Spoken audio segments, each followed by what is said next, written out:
Hey, what's up, everybody? BDO44 coming at you with another video. All right, so just want to turn on the camera and just tell everybody, man, I'm seeing all of these trade rumors in regards to various players that the Lakers have, and uh, we all know on this channel that it's going to be very difficult for the Lakers to unload some of these assets because they don't hold the value that would net us the type of return that we want.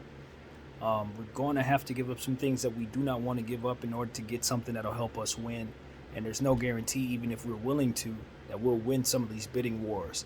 I hear that the Lakers were trying to get involved in the Cam Reddish deal.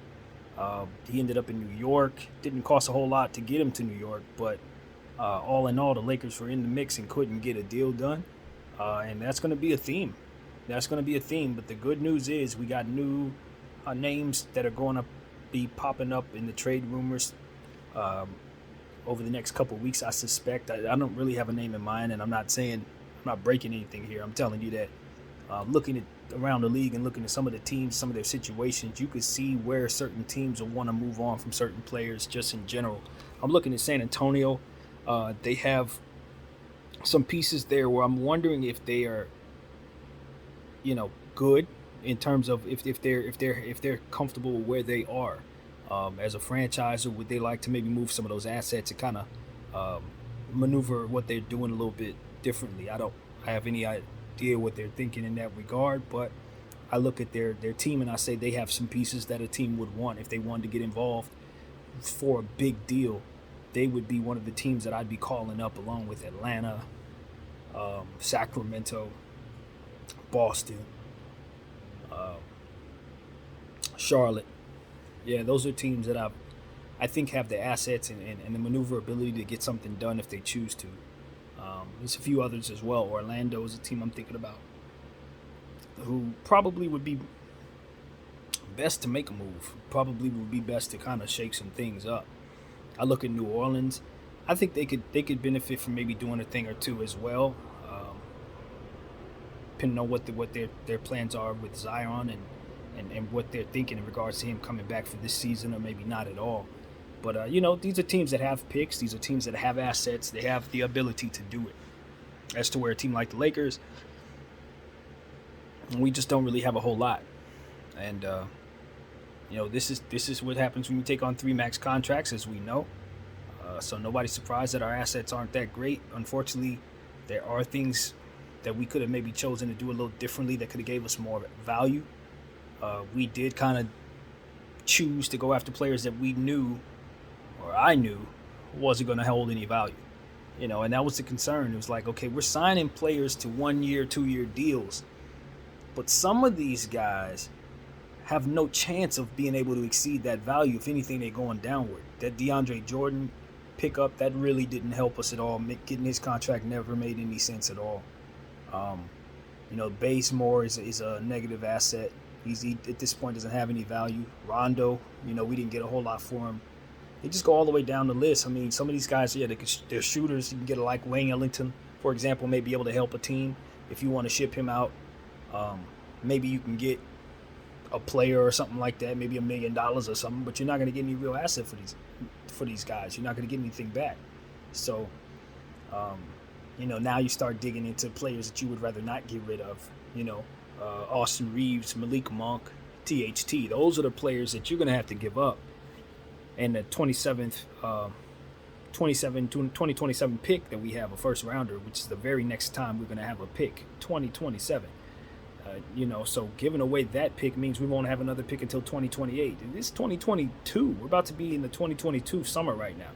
So I would not be up for trading that pick at all unless we have plans to trade for lottery picks at some point. But I mean, you going into a situation where LeBron James could leave and you don't have any picks for years. Like, we have got to try to remedy that, in my opinion, and put ourselves in a position to where we make smaller moves so that we can give ourselves some assets, so that we don't find ourselves in a situation next season. And that's a problem, because a lot of these contracts we have will carry over into the next season, particularly Russell Westbrook, THT player contracts that maybe aren't so great right now. So that's what it is, man. The Lakers should just continue to try to make small moves. Um, turn a two into one. Turn Bazemore and DJ into something that has some value. I don't really care if it's the greatest, um, necessarily the greatest player, but just make sure that you have value back in return. And in this off season, when we go for this again, make sure you do not pick up any negative assets at all. Not to nobody's, um, desire. We should not be trying to acquiesce to anybody who wants to make us worse going forward. So that's my whole thing on the Lakers. Um, and just want to tell everybody, man, just temper your expectations in regards to this trade uh, season, this era, this particular trade, you know, wave that we're having right now. I wouldn't be surprised to see the Lakers strike out on everything they're trying to do. Would not shock me at all. Or even worse, overpay for a guy and end up gutting the only few assets that we have left to bring back a guy who's going to help us win this year and probably, um, you know, maybe next year too. Maybe we have him on contract for a second year or something like that. I just don't know if that's a good idea, or rather, I think it's a terrible one. I'm tired. Let me tell you what I'm really tired of. As a Laker fan, I'm tired of giving up positive assets to fit this timeline. And I know, we are supposed to be committed to this. That was what I was saying in the summertime. We're committed. We want to make sure that we live up to the timeline. We got to honor the timeline because Bron's going to be gone. But, I don't know. After 3 years of this, as you guys have heard me say, I just don't think this is really worth it going forward. Now, granted, all that we've done and everything that we've accomplished up to this point, hey, we're happy. We got a championship in 2020. Hooray. But now we need to figure out our future, man. I just don't want to play this LeBron game no more. I really don't. I wouldn't be mad if this is the last season we do this because I just don't think that going the route of getting older and wanting to be old makes any sense for any athletic franchise in this year, in this era. It just doesn't. No sport at all.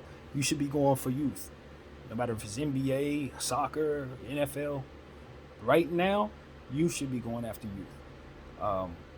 This is a generation of players that have been trained better than any generations previously, so they should equal to being more productive on the basketball floor. They just have more opportunities to make players develop sooner. And now you get these guys like LaMelo Ball and Evan Mobley come basically out the gate, ready to win. Like, ready. And so you got to recognize that and then position yourself to be able to get the next crop so that you can get the next Brandon Ingrams, the next Luka Doncic, the next whoever's coming. You want them in purple and gold. I just don't care for trying to kick this can down the road any longer. If Anthony Davis can get me picks, first round picks for this year, next year, and the year after that, all the years that we missed, then I want to make that deal. Get that situation done so we can have that future and that cushion that's going to keep us in a position to be ourselves. Because at the end of the day, we the Lakers, man. I could see if we were a small market team. It was like, okay, we gotta take advantage of this because we're never gonna get anybody else. That's not gonna be the case. All the Lakers need to make sure they do is have the money ready, have the cap space ready. The stars will always flood here. They'll always come. The only reason why we couldn't get them last era is because, we had issues with how we were running things. That's what it was. Our front office had its issues. The Jim Buss era, and nobody wanted to be here during that process. They blamed it on Kobe, said nobody wanted to play with Kobe. That was a lie. He had superstars that already proven they'd come to play with him. Karl Malone and Gary Payton came to play with him. So that was a lie. But what wasn't a lie was the fact that we had Jim Buss running stuff on the end, and nobody wanted to be here because of it. Once all that cleared up, then you started seeing superstars come back. And now we have a good infrastructure in place right now. There's no reason for us to think that we can't attract superstars after LeBron leaves. There's no reason to think we can't put together another team just as expensive if we choose to overnight. We should be able to do it. We're the Lakers. We have the locale. We have the mystique. We have the money.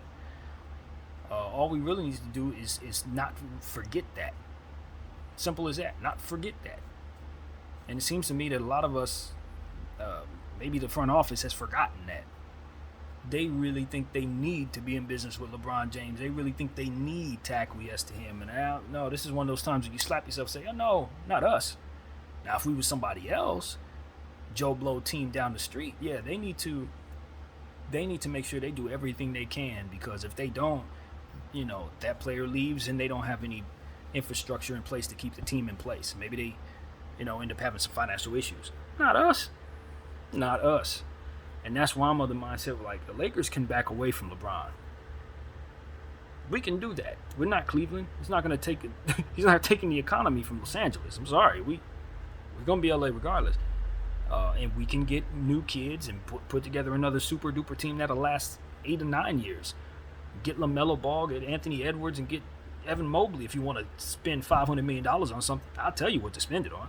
Luka Doncic, you get players that are going to be together forever, not guys that you have to hurry up, let's get it now. Like, let's give away assets so we can get these old guys here because we have to win now. And then when all that goes away, what do you have? A couple rings? A ring? And who beat you? A young team full of assets that you could have drafted yourself if you just wouldn't have did that? I mean, look at Memphis right now. Look at Memphis. They didn't do all that bullcrap we're doing. Nah, they got all their money and they got better assets. They got a super duper star that's going to last for another 20 years. They did it right. And we did it right too. Look at all the names we had. D'Angelo Russell, Brandon Ingram, Lonzo Ball, Jordan Clarkson, Kyle Kuzma. All of these names. Thomas Bryant, David Nwaba. It just goes on and on and on and on. A bunch of players that could play. Julius Randle, Larry Nance. Goes on and on. And we gave them all up so that we can have an opportunity at this. I'm not rolling. Undo this, Rob. Undo this, please. Jeannie, please undo this. We're good. We're happy. We got LeBron. Great. You know what the wonderful thing about having LeBron is, besides having LeBron? Is being able to know what he's worth. Him, Anthony Davis, do not lose sight of what type of returns you can get for moving on. And give ourselves a future and a half for moving on. I'm of the mindset that you get out of stocks before they hit the ground. You don't stay there. I'm not waiting till all my money's gone to say, nah. No, you got to sense how things are going and then proceed to use preventative measures. Know when to fold them. That's what we need to do. That's what we need to do as an organization. My name is BDL44. I thank y'all for watching. I'm out.